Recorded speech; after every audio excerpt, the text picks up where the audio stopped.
Good morning, students.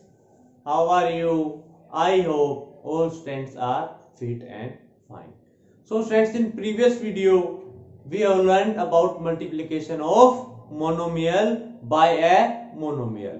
Students जो हमारी previous video थी उसके अंदर आपने मोनोमियल्स को मल्टीप्लाई करना सीखा and this is the topic of our exercise 9.2. So after doing that topic, we will start with the examples of exercise 9.2. So now we are going to start with example number 3rd. So what is your example number 3rd? Complete the table for the area of rectangle. Students, in example number 3rd, you have given table like this, and you have to complete this table for the area. And here length and breadth are given to you in this table. So students example number 3rd में आपको क्या given है? आपको area of rectangle बताना है. अगर आपको various length और ब्रेड्थ गिवन है, आप कैसे फाइंड आउट करोगे? अब स्टूडेंट्स हमें पता है कि एरिया ऑफ रेक्टेंगल क्या होता है, that is our length into breadth. हम लेंथ और ब्रेड्थ को मल्टीप्लाई कर देंगे, जो वैल्यू आएगी वो क्या हो जाएगा? एरिया. तो सेम हम यहाँ पर प्रोसीड करेंगे स्टूडेंट्स. यहाँ पर आपको लेंथ पता है, ब्रेड्थ पता है, तो फर्स्ट जो आपका कॉलम इसके लिए एरिया क्या हो जाएगा? हमें पता है एरिया क्या होगा? Length into breadth. बट यहां पर तो क्या है? दोनों मोनोमियल्स. तो आप कैसे मल्टीप्लाई करोगे? स्टूडेंट जैसा मैंने आपको बताया था, दो मोनोमियल्स को हम कैसे मल्टीप्लाई करेंगे? Constant multiplied by constant and variable multiplied by variable. तो हो जाएगा आपका 3 इंटू 5 15. और यहां पर देखो स्टूडेंट, दोनों वेरिएबल अलग अलग हैं, तो क्या होंगे? एज इट इज रहेंगे. तो हो जाएगा आपका 15x1. So this is the answer for our first option for length and breadth. अब हम सेकंड के लिए देख लेते हैं स्टूडेंट. सेम एरिया निकालना है, तो हम लेंथ और ब्रेड्थ को क्या करेंगे स्टूडेंट? मल्टीप्लाई. अब लेंथ और ब्रेड्थ दोनों ही क्या स्टूडेंट? हमारे मोनोमियल्स. तो मोनोमियल्स को हम कैसे मल्टीप्लाई करेंगे? Constant multiplied by constant and variable multiplied by variable. So it will become 9 multiplied by 4 36. And now y multiplied by y square. Y multiplied by y square मैं यहां पर रफली सोल्व कर लेता हूं student. y multiplied by y square. अब कोई भी पावर नहीं होती, दैट मींस क्या होता है स्टूडेंट? 1. अब यहां देखो, इन दोनों वेरिएबल्स के अंदर क्या आपका बेस सेम, तो क्या अप्लाई होगा? Law of exponent. ये इनकी पावर आपकी क्या हो जाएंगे students?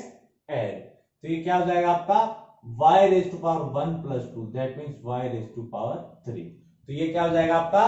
36y square. Now student in third case also length is 4ab and breadth is 5bc. So for finding the area, we will multiply length by breadth. But here also both are monomials. So how we multiply the monomials? Constant multiplied by constant and variables multiplied by variable. तो अब हम यहाँ पर कैसे multiply करेंगे student? 4 multiplied by 5 क्या हो जाएगा? 20. अब मेनली कंफ्यूजन कहाँ है कि वेरिएबल्स में. अब जहां कंफ्यूजन हो उसको हम रफली सोल्व कर लेंगे स्टूडेंट. यहां पर रफ वर्क जो है वो बोर्ड के ऊपर ही कर रहा हूं, बट अगर आप फेयर में वर्क करोगे तो आप रफ वर्क के लिए अलग से नोटबुक रखना. तो यहां पर हम क्या करेंगे? ए बी को बी सी से मल्टीप्लाई करके देखें student. A B multiplied by B C. अब देखो ए और सी तो डिफरेंट है, ये किसी के साथ मैच ही नहीं कर रहे, तो ये रहेंगे आपके एज इट इज. यहां पर मैच क्या हो रहा है आपके? B multiplied by B. A. अब student b multiplied by b मुझे बता सकते हो क्या आएगा? लॉ ऑफ एक्सपोनेंट अप्लाई होगा, पावर हो जाएंगी ऐड. कोई भी पावर नहीं है दैट मींस 1, और कोई भी पावर नहीं है दैट मींस 1. तो 1 प्लस 1 पावर क्या हो जाएगी? 2. सो a b स्क्वायर c. तो ये हमारा क्या है student? a b square c. यानी कि जो आपके जो वेरिएबल्स थे, वेरिएबल टू वेरिएबल जब मैंने मल्टीप्लाई किया तो रिजल्ट क्या है हमारा? a b square c. यानी कि आपकी जो थर्ड रो है उसका एरिया क्या हो जाएगा? 20ab square c. So students कई बार ये टेबल ना बनाकर सिंपली आपको ये भी गिवन हो कि आपकी कोई रेक्टेंगल है, उसकी लेंथ है 2x और उसकी ब्रेड्थ है 4x, तो क्या आप एरिया फाइंड आउट कर लोगे? तो एरिया फाइंड आउट कर लेंगे स्टूडेंट्स, लेंथ और ब्रेड्थ का मल्टीप्लाई कर देना। So students, I am giving you this question and you have to give its answer in the comment box of this video. So the question is, if the length of a rectangle is 2x and its breadth is 4x, then you have to tell me what is the area of that rectangle. I think students, you can easily tell the answer. So students, in the same way for our fourth row के अंदर आपको length given है, breadth given है। I think students आप area जो है वो easily find out कर लोगे यहां पर लेंथ और ब्रेड्थ के लिए। अब क्या करोगे लेंथ और ब्रेड्थ के लिए स्टूडेंट, आप लेंथ को मल्टीप्लाई करोगे ब्रेड्थ से। मल्टीप्लिकेशन कैसे होगा? Constant multiplied by constant and variable multiplied by variable. So students, it's and work to solve the fourth row for the area of this rectangle. Student, ये जो fourth row के अंदर जो area find out करना है ये आपको find out करके देखना पड़ेगा, क्योंकि मैंने आपको फर्स्ट 3 करवा दिए हैं। So I will expect that all students should solve this fourth question. Now students, we are going to solve our example number 4. So in example number 4, a rectangular box is there. Rectangular box means cuboid. Rectangular box को आप easily अगर बोलो तो cuboid. Cuboid means you can say that cuboid like our room. अब आपको एक हमारे room की तरह एक rectangular box के लेंथ, ब्रेड्थ और हाइट गिवन है स्टूडेंट्स, और आपको उसका क्या बताना है? Volume. So students, we know that if length, breadth and height of a cuboid are given, then its volume is length into breadth into height. तो स्टूडेंट आपका कोई भी अगर क्यूबॉइड है उसका वॉल्यूम क्या होगा? Length into breadth into height. जब भी आपको कोई क्यूबॉइड का वॉल्यूम निकालना हो, आप उस क्यूबॉइड के लेंथ, ब्रेड्थ और हाइट को मल्टीप्लाई कर दीजिए स्टूडेंट, और वो आपका क्या आ जाएगा? Volume. So student, here 3 rectangular boxes, or you can say 3 cuboid are given and whose dimension are mentioned here. Here it is first cuboid, second cuboid, third cuboid. So in our first cuboid, or you can say rectangular box, the length is 2ax, breadth is 3by and height is 3cz. Can you tell its volume students?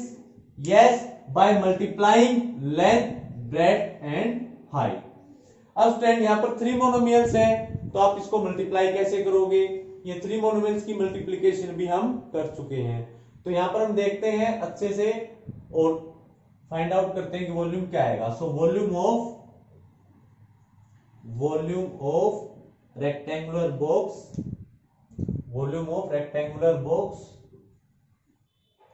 First, ये ना rectangular box, इसको first mention कर देता हूं, that means ये volume आएगा इसका. Rectangular box first क्या हो जाएगा? ये length into breadth into height, that is 2ax into 3by into 5cz.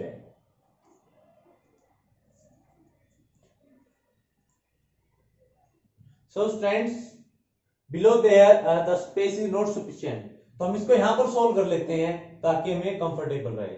अब 3 मोनोमियल्स हैं, आप कैसे मल्टीप्लाई करोगे स्टूडेंट? पहले हम फर्स्ट 2 को मल्टीप्लाई करेंगे और जो रिजल्ट आएगा उसको थर्ड से मल्टीप्लाई कर देंगे हम.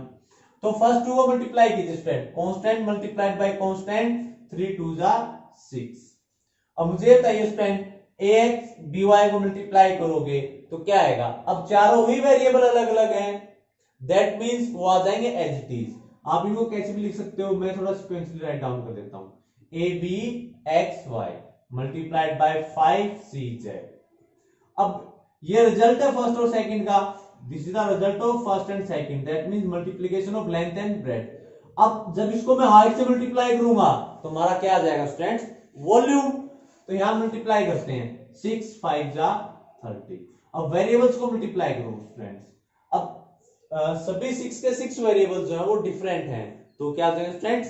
As it is. मैंने कहा है ना कि वेरिएबल कितने भी हो अगर अलग अलग रहेंगे तो as it is write down किए जाएंगे स्टूडेंट्स। तो ये हो जाएगा हमारा A B C X Y Z. That means in our case first what is our volume, that is 30 A B C X Y Z. And same students, you can find out the volume of rectangular box second also. How we will find the volume of second box? Now student, in second rectangular box we know its length, we know its breadth and also height. So for finding the volume we will multiply all these three and the result is our volume.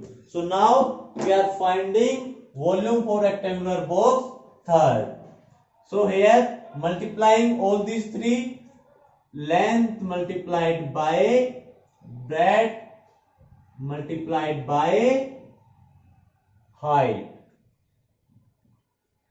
Now friend, here also there are three monomials 1, 2, 3. So how we will solve it? Firstly I will multiply first two and multiplying the result by third. अब students यहाँ पर आपको है ना constants given नहीं है, आप चाहो तो यहाँ मेंशन कर भी सकते हो या फिर कॉन्स्टेंट गिवन नहीं होता, दैट मींस क्या होता आपका 1। तो मैं यहाँ पर मेंशन कर लेता हूँ स्टूडेंट ताकि आपको कंफ्यूजन ना हो। सो फर्स्ट मोनोमियल में आपको न्यूमेरिकल वैल्यू क्या आएगी 1, सेकंड में भी क्या होगी 1 और थर्ड में भी क्या होगी 1। अब स्टूडेंट जब भी मैं यहां पर आपको बताता हूं, जैसे मैंने राइट कर दिया x और 1x दैट इज सेम, कई बार हम 1x राइट करने की बजाय इसको सिंपली x राइट डाउन कर देते हैं, बट आपको कंफ्यूजन ना हो इसलिए मैंने यहां कोई भी कोएफिशिएंट नहीं है, दैट मींस क्या होगा 1, तो मैंने यहां 1 राइट डाउन कर दिया। सेम यहां पर कोई भी कोएफिशिएंट नहीं है, दैट मींस 1, मैंने यहां 1 राइट डाउन कर दिया। कोई भी कोएफिशिएंट नहीं है, दैट मींस 1, तो यहां पर भी मैंने 1 ले लिया ताकि हम कैलकुलेशंस करें तो हमें कोई परेशानी ना हो। तो स्टूडेंट सबसे पहले हम फर्स्ट टू मोनोमियल्स को मल्टीप्लाई करके देख लेते हैं। अब स्टूडेंट यहाँ स्पेस नहीं है इनफ, तो हम यहाँ पर ही सोल्व करेंगे एज यूजुअल। तो यहाँ फर्स्ट टू मोनोमियल्स को मल्टीप्लाई करो पहले आप, 1n square n multiplied by 1n square p। अब 1 इंटू 1 क्या हो जाएगा 1 n square n square n into n square p। अब यहां पर n कहीं नहीं है, ये एज इट इज आ जाएगा m स्क्वायर। नाउ ये दोनों एक साथ आपके, यहां पर कोई भी पावर नहीं, दैट मींस 1 और यहां पर n स्क्वायर। अब कोई भी दो वेरिएबल आप मल्टीप्लाई कर रहे हो जिनका बेस क्या है सेम, तो पावर क्या आ जाएंगे ऐड, तो ये क्या हो जाएगा आपका m स्क्वायर n क्यूब और ये p आपका आ जाएगा as it is. So length और ब्रेड्थ की प्रोडक्ट क्या हुई हमारी स्टूडेंट, ये होगी यहां पर 1n square n cube p multiplied by, अब हमें तो क्या चाहिए वॉल्यूम, तो वॉल्यूम चाहिए तो हम हाइट को मल्टीप्लाई कर देंगे यहां पर, ये क्या हो जाएगा 1 इंटू पी स्क्वायर n। अब स्टूडेंट कैसे मल्टीप्लाई करोगे, constant to constant, 1 multiplied by 1 क्या हो जाएगा 1, एंड देन आफ्टर हम वेरिएबल्स को मल्टीप्लाई करके देखते हैं, m स्क्वायर इंटू n क्या हो जाएगा n क्यूब यहां पर इंडिविजुअल है, ये एज इट इज आ जाएगा। Now p multiplied bye p square क्या हो जाएगा p क्यूब, तो आ जाएगा स्टूडेंट आपका volume for the second cuboid. अब स्टूडेंट आप इसको दो तरीके से राइट डाउन कर सकते हो, या तो मैंने कहा 1 n क्यूब p क्यूब, या फिर आप डायरेक्टली भी इसको n cube p cube write down कर सकते हो, चॉइस इज योर्स। क्योंकि हमें पता है अगर कोई भी कोएफिशिएंट नहीं है, दैट मींस कोएफिशिएंट क्या होगा आपका 1। So here answer is either you can write 1 n cube p cube, और अगर कई स्टूडेंट यहां पर 1 को एलिमिनेट कर देंगे तो वो भी हमारा क्या रहेगा same n cube p cube, क्योंकि अगर कोई भी न्यूमेरिकल कोएफिशिएंट नहीं है वो अंडरस्टूड स्टूडेंट क्या होगा हमारा 1। सो students for first cuboid I have found the volume, it is 30 a b c x y z, and for second we have find the volume n cube p cube, or some student can say 1 n cube p cube, the thing is same. Now student for third column you have to find the volume for this cuboid।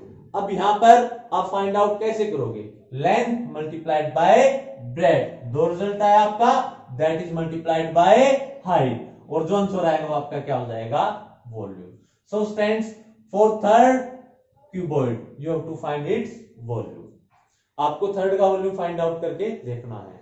So students, so that if you will do practical work with me, आप मेरे साथ practice करोगे, revise करोगे, आपके लिए exercise में क्या होगा, कन्वीनियंट, और आप एक्सरसाइज को इजीली कर सकते हो. So now students, after doing example number third and fourth, अगर आपको एग्जांपल नंबर थर्ड और फोर्थ में स्टूडेंट्स कोई भी कंफ्यूजन है, you can watch this video again. और अगर मोनोमियल मल्टीप्लिकेशन में कोई कंफ्यूजन है, so you have to watch the video previous then this, इससे पहले वाली वीडियो देख लेना student. And after watching these two video clearly, then after you have to try exercise 9.2 all the questions. You have to try all the questions of exercise 9.2. And in case any doubts, friends, you can call me. And I will now making a timetable for taking doubts regularly after every exercise.